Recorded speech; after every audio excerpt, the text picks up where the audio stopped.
Իսրայելը ինձ թվում է ամենաշահագրգռված կողմն է, որպեսզի այդ էսկալացիան տեղ ունենա, որովհետև Իսրայելը որևէ նպատակներին չի հասել հունիս 2025 թվականին, որտեղ նպատակները հետևյալն են. ոչնչացնել միջուկային ծրագրերը, ոչնչացնել բալիստիկ հրթիռների ծրագիրը եւ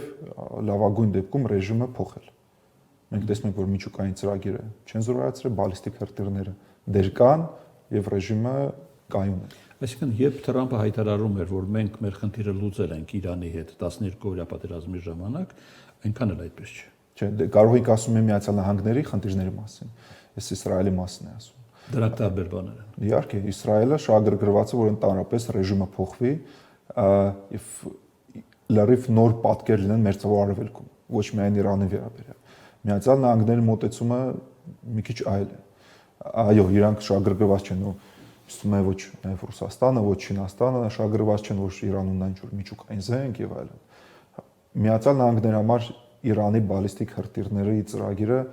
խնդիր չեն, կենսունակ նշանակություն ինչ-որ չունեն, իսկ Իսրայելի համար ունեն։ Դա տարբեր մոտեցում է։ Նույնը որովհետև հասանելի են Իսրայելին։ Այո, որովհետև Իրանը փաստացին հունիս